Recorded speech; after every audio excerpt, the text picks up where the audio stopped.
Good morning, good afternoon, depending on where you're joining us from. Really excited for our discussion today. We have Lalit, also known as Mr. NHI, here with us to discuss governing non-human access and how to move from just in case you need it to just enough privilege and just in time access. Um, I will do a quick introduction before I hand it over to Lalit. He's going to take us through some real world use cases to help bring to life the challenges and opportunities that NHIs present. A little bit about me. I am the head of product marketing here at P0 Security. P0 is the modern authorization control plane for production environments.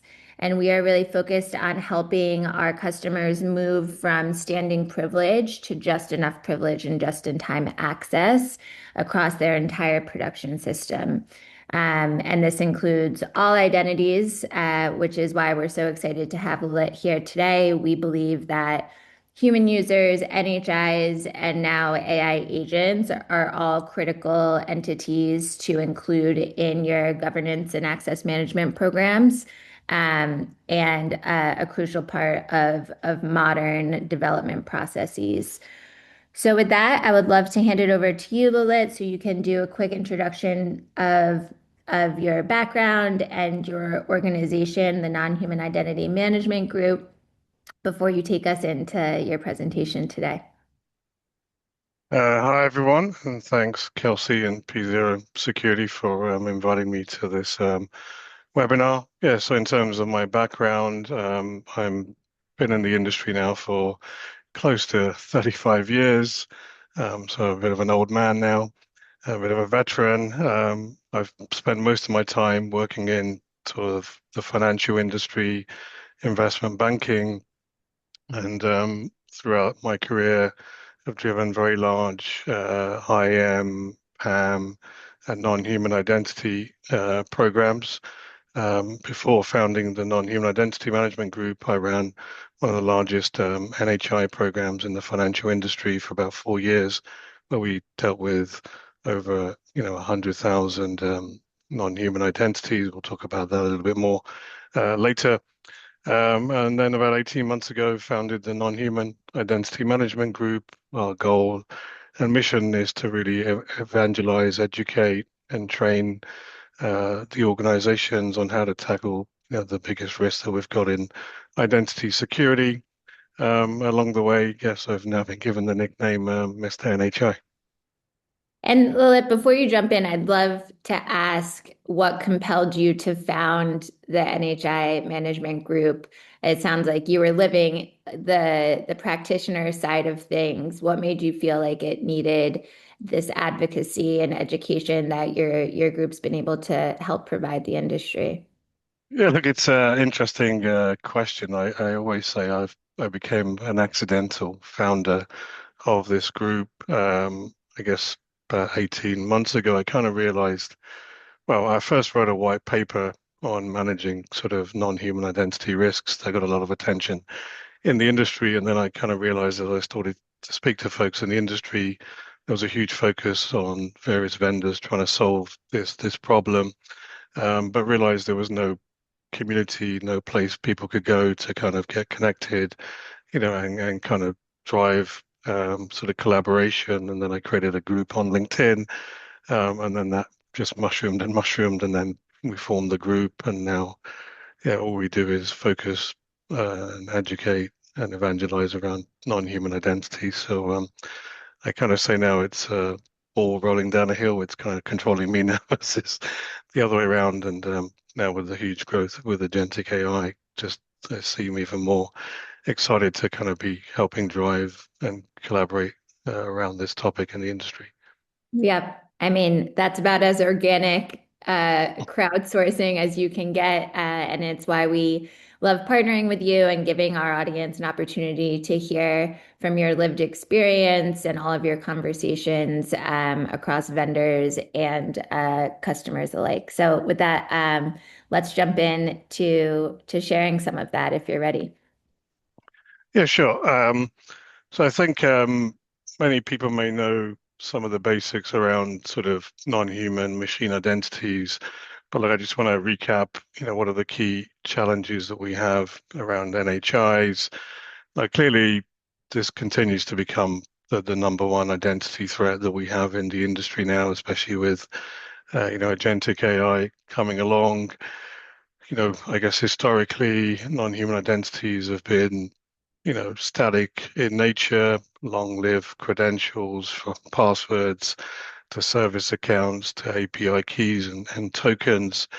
And clearly, they were used to kind of manage all of your infrastructure, all of your applications, and therefore they needed keys to the kingdom. So they came, with high levels of privilege.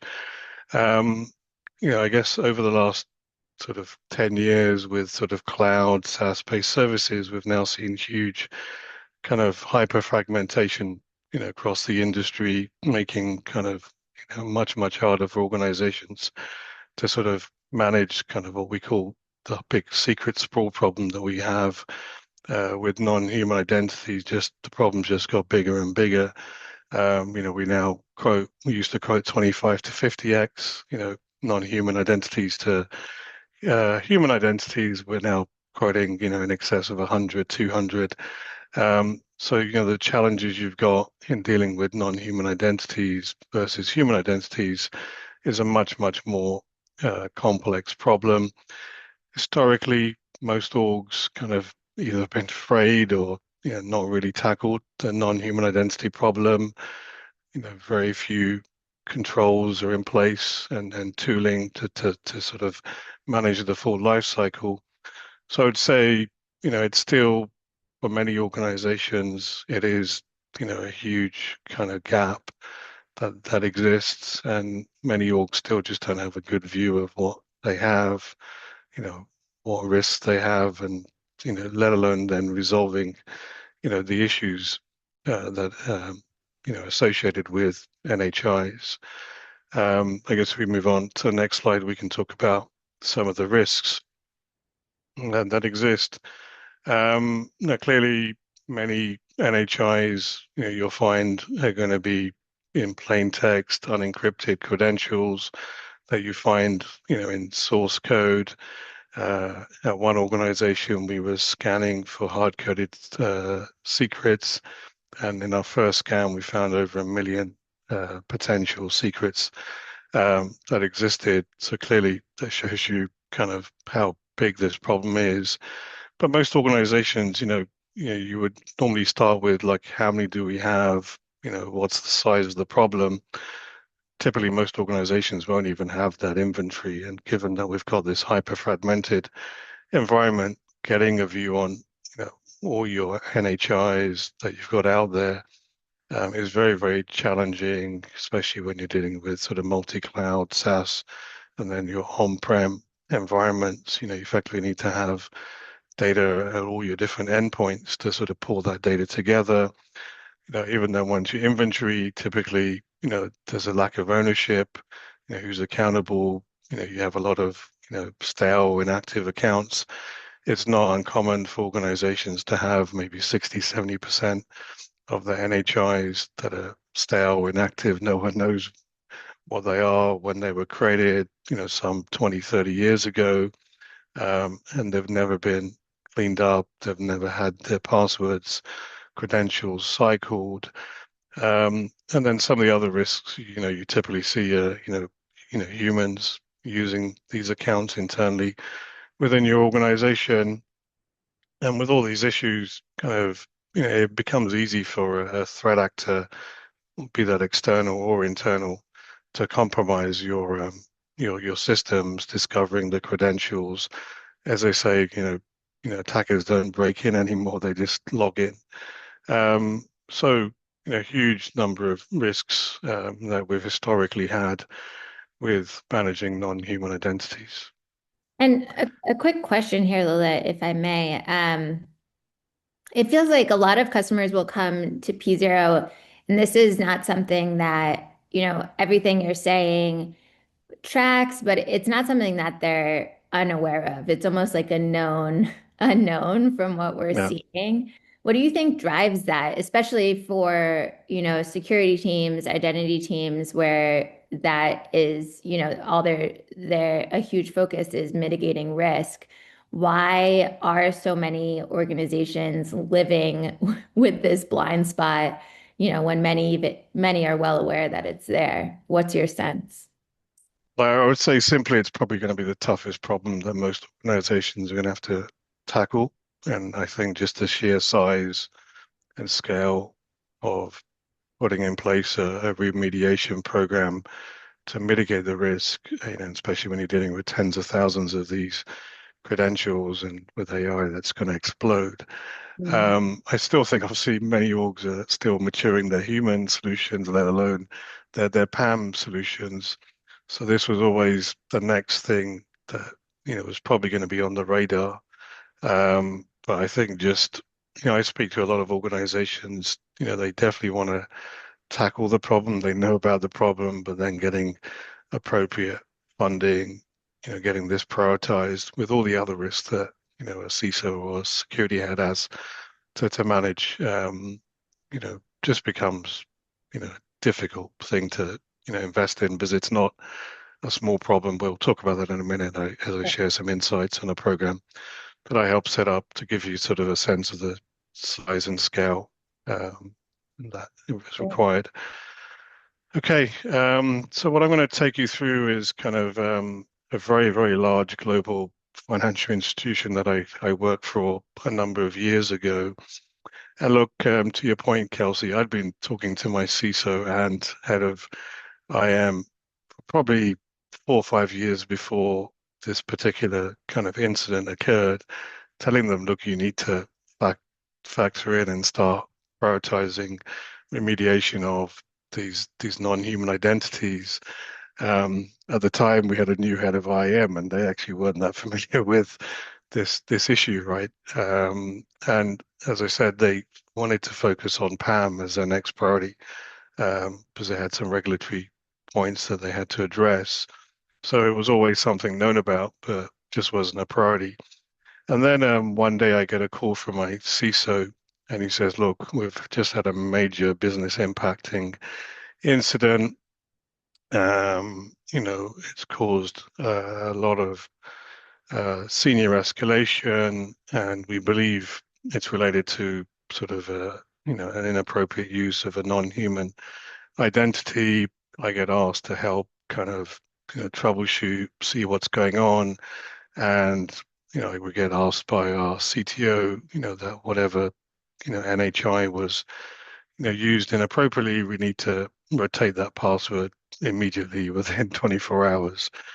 So I start talking to the application team in question, and they start explaining what happened. So basically, one of their IT staff was planning to do some updates to a UAT database using a non-human identity. It was a database password for one of their business applications.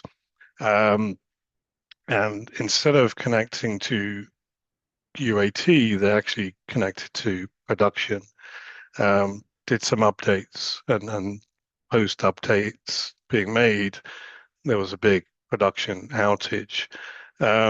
So look, there's two control issues there already. One, humans using non-human identities, which is totally inappropriate, right? If they need to be, using, higher privileges, they should be using some kind of PAM-based processes, but they took the easy way out. They knew the credentials for this database account, and rather than using their own sort of PAM-based kind of controls, they just logged in using those credentials. The second issue is clearly a lack of environment segregation. That non-human identity that was set up in UAT was also in production, the same account name and the same password. So that's how, clearly, they ended up connecting to prod by mistake. Clearly, the next step is then how did you start addressing the issue, fixing the issue, cycling the password so future kind of exposure is limited.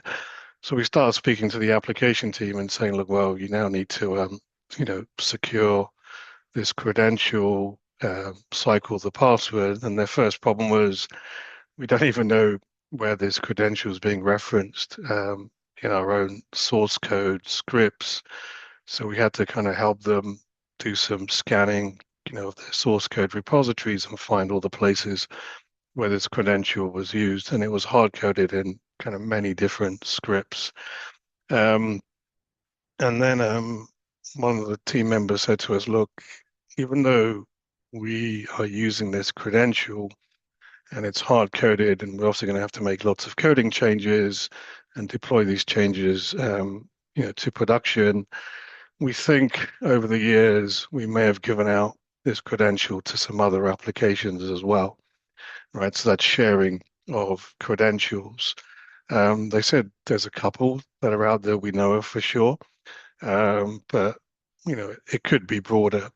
So we then had to work with our database team, turn on logging and monitoring, and see what connections were coming in to this database.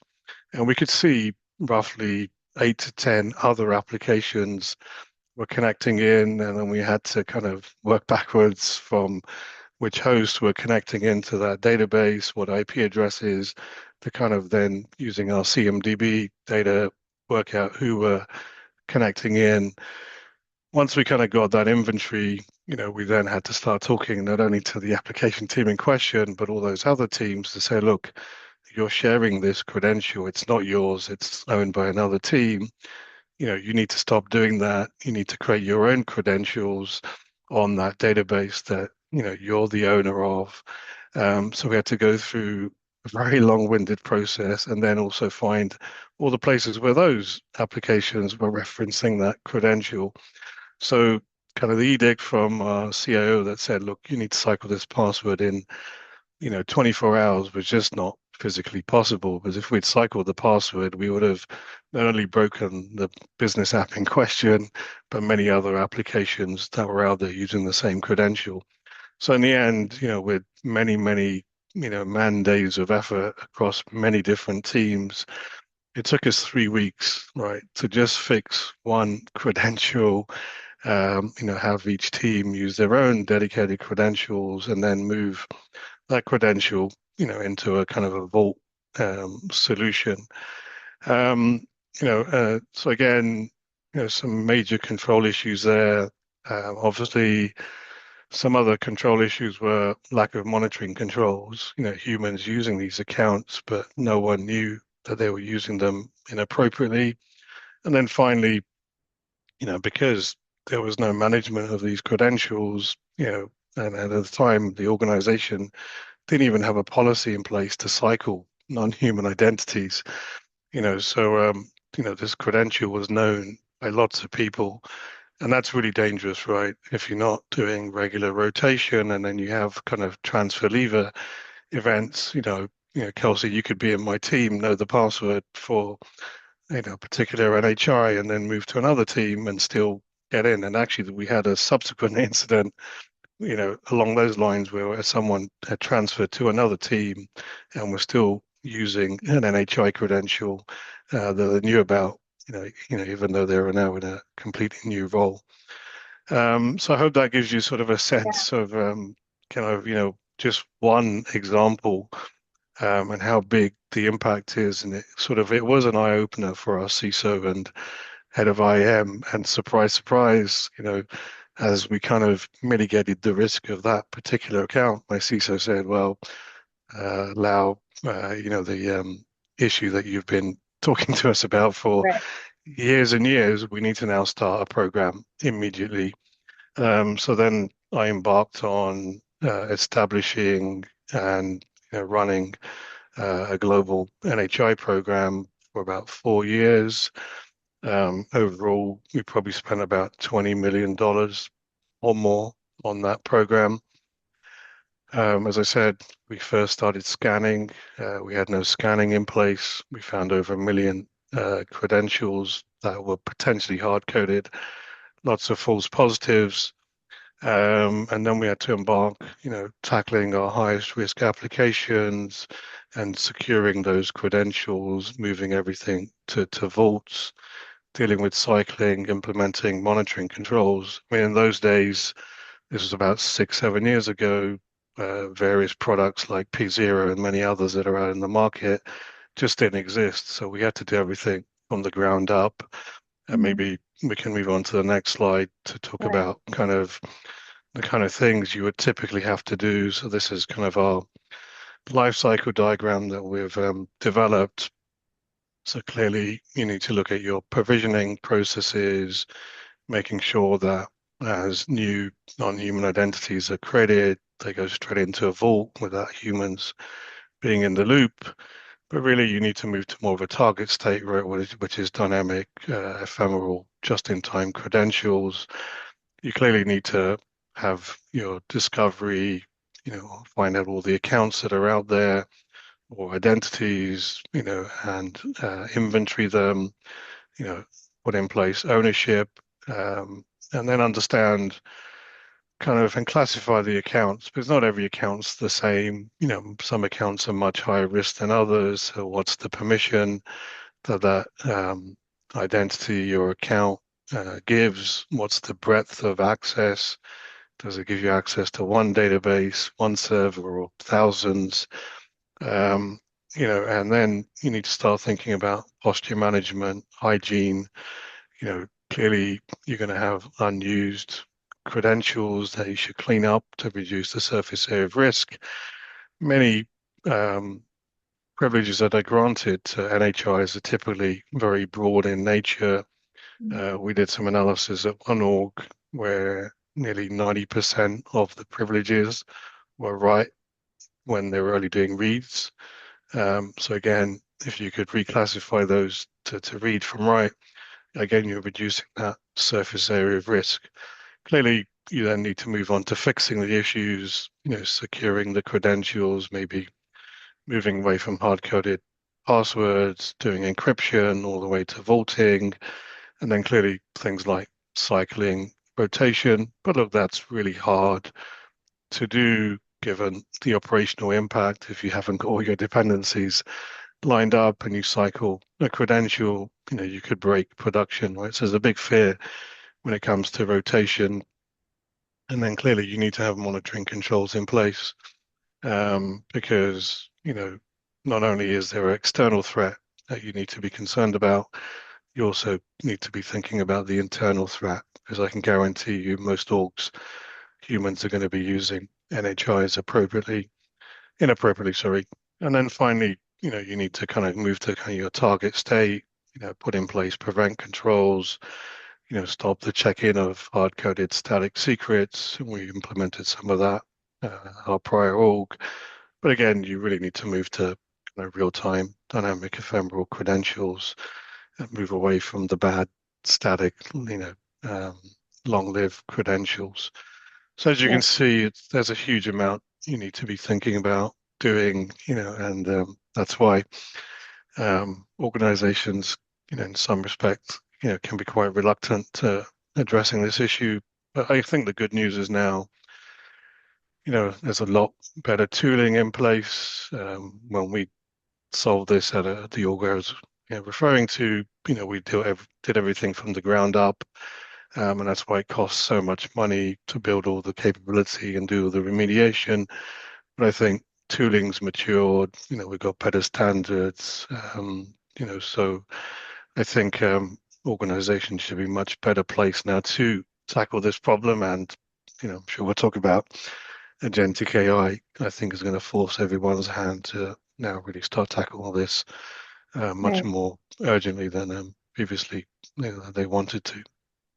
I mean, it's staggering to hear in your example that you shared. Thank you for sharing that hard-earned insight with us. Just as you start to pull at that thread of even a single non-human identity, the tentacles are so Mm, deep. And I'm sure you speak to the magnitude of the problem. I'm sure a lot of folks feel a little bit like ignorance is bliss there as well, right? Like as Yeah. you peel back those layers, it can get pretty daunting pretty quickly.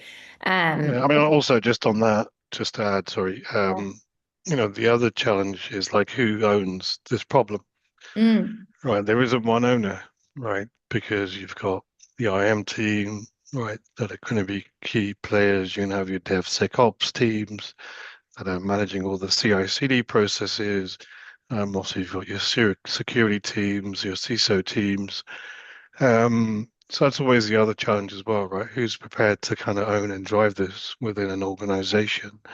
And that's why sometimes that's why there is a bit of that reluctance until something serious happens and that drives the organization to then have to mobilize. But I would say, look, this is a problem that needs to be worked on across the organization. Not one team can do it on their own. So there needs to be a collaboration across all those teams. that's super interesting. It's almost like I see that problem becoming more rampant. Like, that's going to get more of an issue than less of an issue. Like even with just all the M&A activity we're seeing in the identity space with all of these bigger security players, or even just trying to tell that broader story and acknowledging that identity, like you said, like attackers log in now.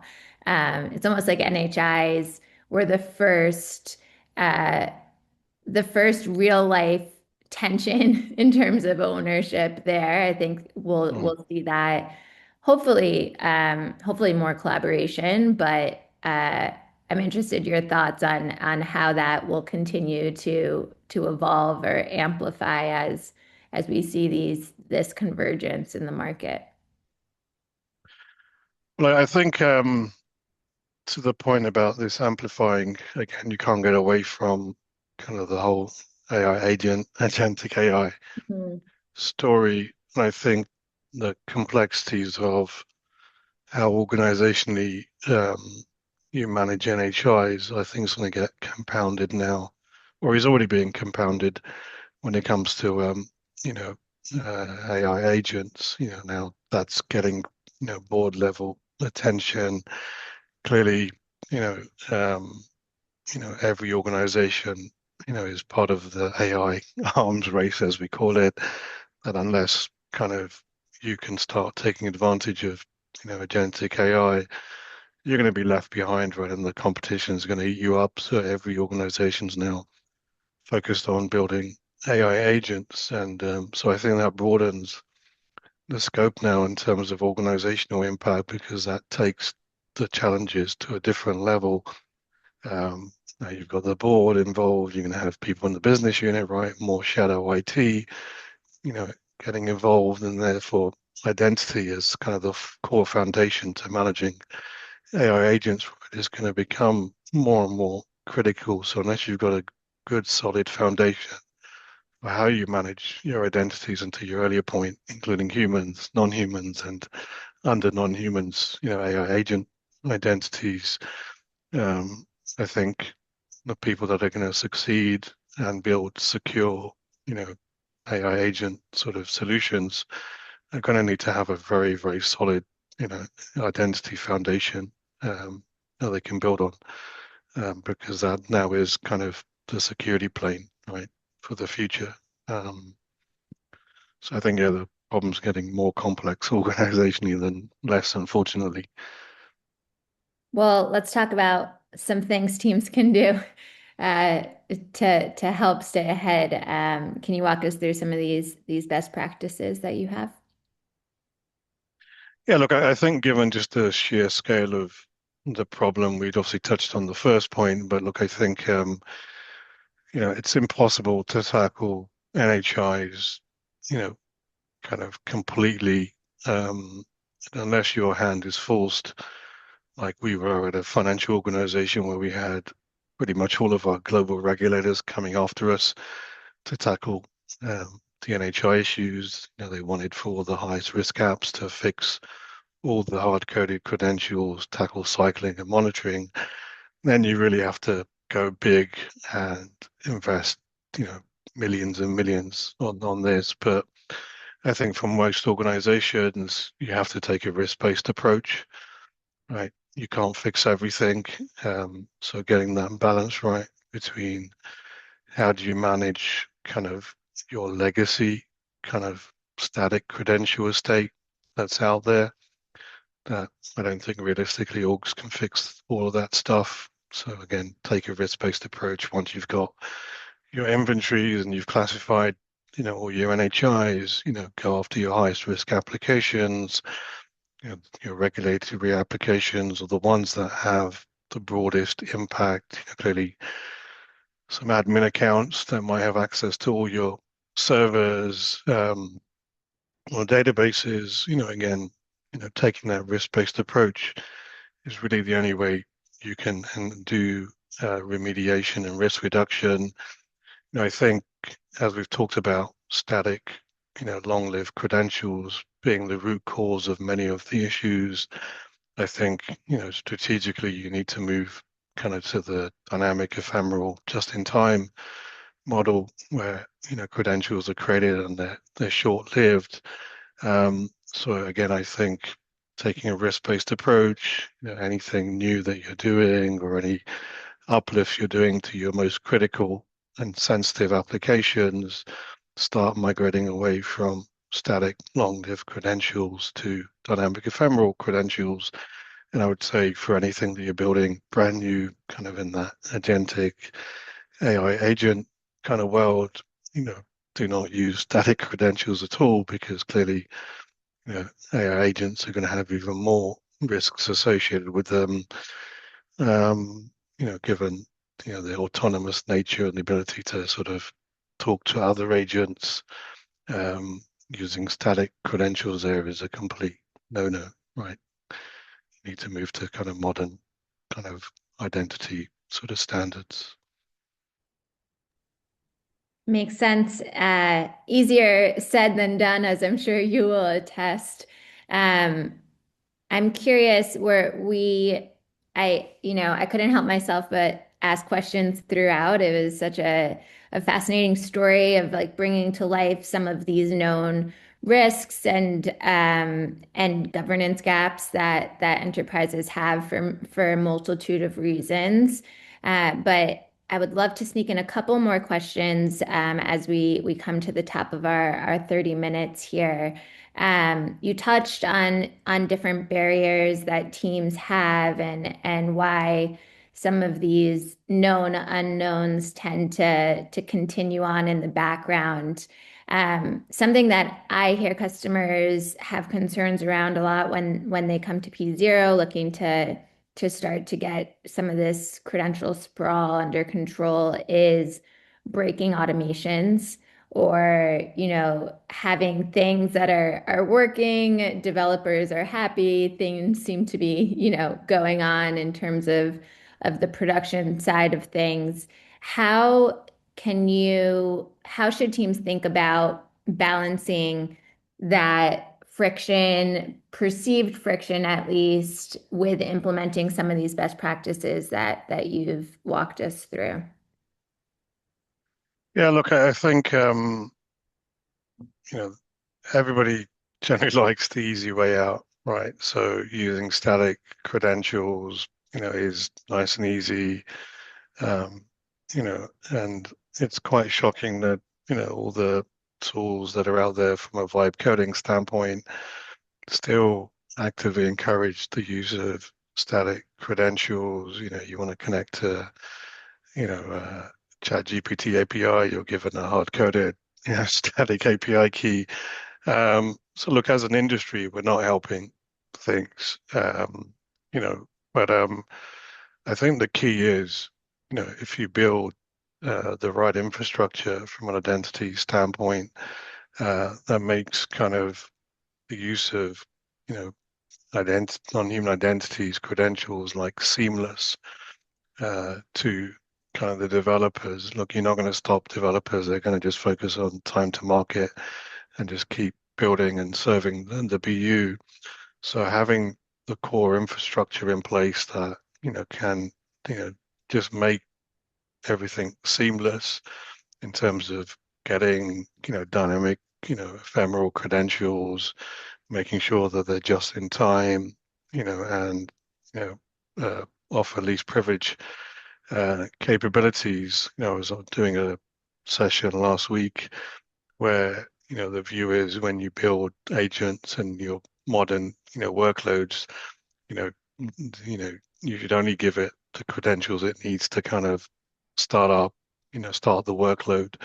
But then for every action that needs to be performed, it needs to be using some tool like P0 or other similar tools out in the market that can allow you to kind of generate those kind of seamlessly dynamic ephemeral credentials based on what's the intent and context of what the workload's trying to do. And I think that's super critical when it comes to kind of the agentic AI world, where you just don't know what the agent's going to do next, and therefore you need to evaluate and authorize kind of and generate credentials on the fly based on that intent, and context. So I think I would say to make it easy is about looking at the tooling and your core identity infrastructure stack and how does that operate seamlessly from a developer standpoint. They shouldn't have to be thinking about credentials or secrets anymore. It should just you know be done. But that's again easier said than done with a hyper fragmented environment. There's lots of good things out there that you can do today in terms of you know, uh, federated identities, workload identities. You've got, standards like SPIFFE, Spire, IAM roles, and OIDC, OAuth 2. So there's various things out there. So I would say definitely start adopting some of these best practices and standards and focus on, you know, building the right infrastructure for, you know, the agentic AI era. Yeah. Well, thank you for that. I think one last question. Speaking of the Gentic AI era, P0 had the pleasure of attending and presenting at your summit last week in New York, the NHAI summit. That A was an introduction this year over last year. It was pretty tremendous to see the shift in topics and discussion even in just 1 year. I think part of your opening remarks were, we talked a little bit about AI last time around, and it was certainly the focus, and rightfully so at this year's summit.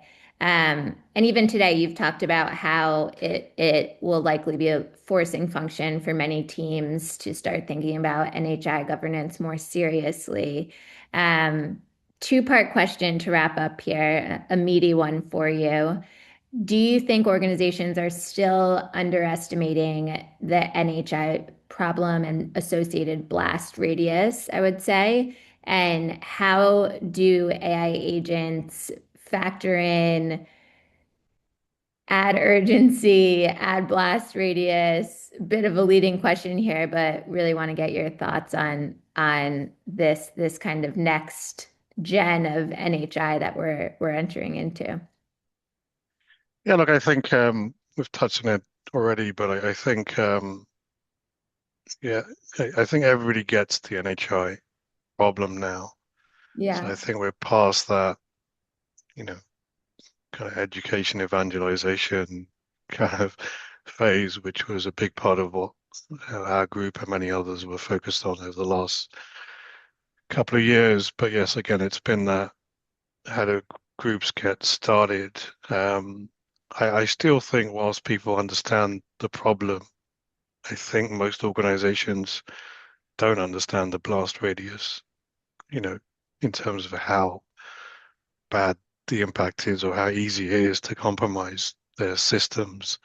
And until you can really get a handle on that in terms of your inventory and, you know, only then you'll know the size of the problem that you have that's out there.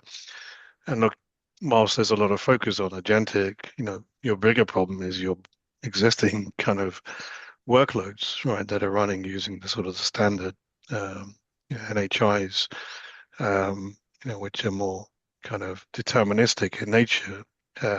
So, you really, I think the agentic AI story is now putting a lot of focus on the NHI problem. We're seeing a lot of customers reaching out to us this year saying we will now want to start a NHI program. Um, how do we go about it? And I think the AI story has kind of put that into focus. But yeah, I think once you start digging into it, you'll realize, yes, the blast radius is absolutely massive and eye-opening. And I guess to your second question was about kind of how was about AI, how's that is evolving the story, right? Could you just Yep. remind me again? Yeah. How is it changing people's perception, I guess, of this challenge? Yeah, look, I think we're seeing many examples recently, right, of agents that have been developed, right? There's like the multiple breach, right, where 1.5 million, AI agent APIs, uh, uh, discovered. I think with that arms race of developing agents now at kind of machine speed, we are seeing a lot of mistakes being made, right, around using static long-lived credentials. Some, as I said, in part, because the industry doesn't help by issuing lots of API keys that you have to use. We're seeing MCP servers being stood up, using static credentials. So, we're definitely seeing a lot of the bad practices, you know, and we're now seeing even more breaches coming to light. Um, so I think, it's dawning on many organizations that, in focusing on time to market, they are not at the moment thinking about security, right? First, but that's not a surprise. But I think what we'll start to see is just given how much additional impact or damage an agent can cause to like a more standard workload, which is more deterministic. I think kind of the blast radius, an impact from compromised credentials, being able to take over an agent, and agents have much more complexity, right? Once you've got the identity, there's many other things that are inherently risky, right? When it comes to, an agent prompt injection and many other things, right, that can cause the behavior of an agent to do uh, unwanted things. There was a example last week where someone said, look, I want to get my query to perform much faster on a database. And the agent basically said, okay, to do that, I'll delete 90% of your records on your database, right? So, I think the harder this becomes, like because an agent um, is going to be unpredictable, you need to put in very, very tight, identity guardrails at every intersection point, every action that it has to perform to any kind of downstream component, be that data, the service, another agent, that unless you're validating and making sure least privilege is given and probably taking a more of a risk averse approach rather than just saying, yeah, let the agent do whatever it wants. You know, you probably want to err on the side of caution and sort of not allow an agent to go beyond its kind of defined scope. So I think that's going to be now the key focus as an industry. How do we support organizations that want to deploy agents, you know, at such fast pace, but give them the appropriate controls and guardrails at an identity layer level, primarily authorization level, to make sure they build safe and secure, you know, agents of the future. So I think that's still a unsolved challenge. Um, I know P0 and many others are trying to look at this at the moment and building some great solutions. So I would definitely suggest organizations look at, what tooling's out there to help them, you know, support their journey around the agent kind of digital workforce that's coming. Great. Well, thank you so much. I think, great closing thoughts. It sounds like these agents, as we all know, are up leveling the playing field in terms of the risk and an impact that's at play should an incident occur. But I love that what I'm hearing from you is it also presents an opportunity for both prioritization of getting some NHI governance and controls in place, inclusive of agents, and hopefully, some more proactive um, initiatives, while the business is still building and agents are coming to market, both on the production and the consumption side, an opportunity for security to build alongside that and get into a place where it's less retroactive. So thank you so much, Lilith, for sharing your insights with us. Look forward to many more conversations. And if anyone is interested in learning more from P0, please visit our website, www.p0.dev. And I also encourage you to check out Lilith's recent podcast. I've been tuning in. There's a hot seat section that's a lot of fun. All things NHIs and agents, and definitely worth your time if you're looking for more information. So thank you, Lalit, and enjoy the rest of your day, everyone. Yeah. Thanks, Kelsey.